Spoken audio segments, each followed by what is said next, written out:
เดี๋ยวคุณแม่จะมัดตัวนี้ไว้ให้ข่อยเอาเองนี่แม่มันงอตัวนี้แม่ข่อยจะเข้าไปดึงซอยหมอนี่ดิ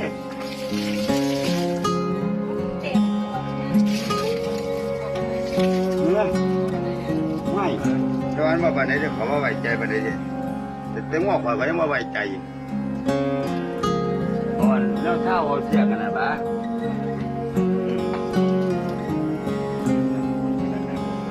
เฮ้ยนี่มันบอกว่ามันทางไหนจริงๆเพื่อนไอ้บ้านไหนเดี๋ยวไปน่าพี่ไหนวะมันตรงดิมันตรงกันดิว่ามันอันนี้เนี่ยมันหัวเนี่ยควันเนี่ยตาเราก็อยากเล่นกันเฮ้ยว่าจะพูดอะไรเด้อ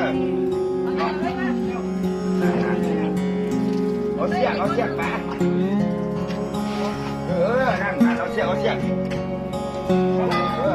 ปากแก้วเลยโอ้ยหัวเหลือแล้วพี่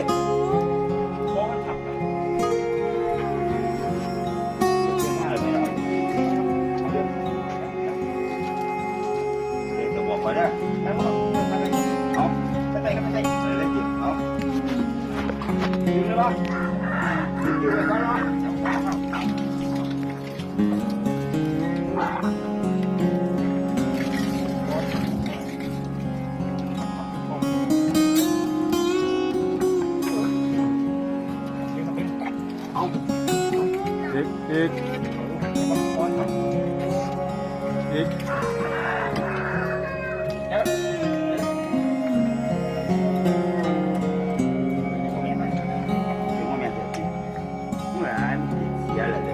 อีกเลยมัน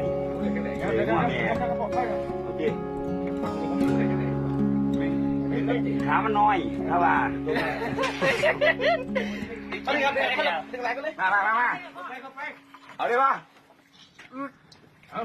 ขอเดียงเดี๋ยวมาพอไว้ยืนจบเอาปักไหนครับ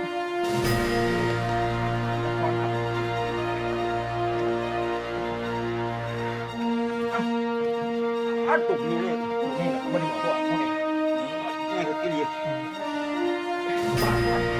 ถ้าไม่ล้างเนี่ยไม่รู้ไม่ได้อะไรมาตำรวจนั่น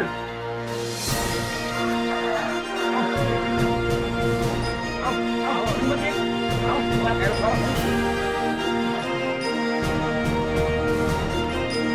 เดี๋ยวมา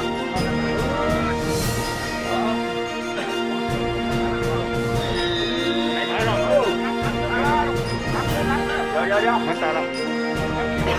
เดี๋ยวทำเดี๋ยวดันกันทางมาไปหาที่ไม่ให้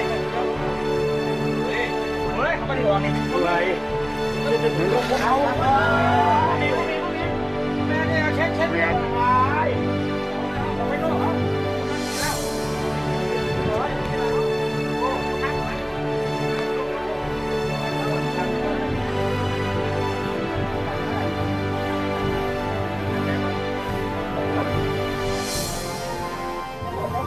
มันหัววิ่งสินะ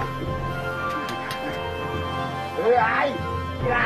มืดจันโลกพูดว่าเสียงลักกี้วะ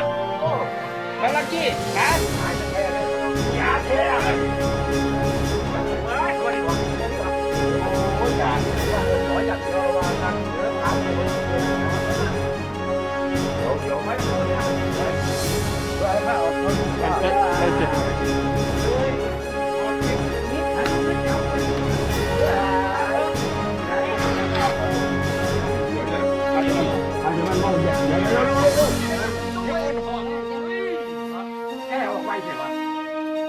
อย่าพึ่งไม่ต้องคอยเชื่อเลยตัดเชือกไว้นั่นเลี้ยลูกคนไปไหนอ่ะเดี๋ยวกูเรียกตัวกับว่าเรียกดิเดี๋ยวมันตื่นอยู่มันสั่งหัวไว้เนาะยังครับ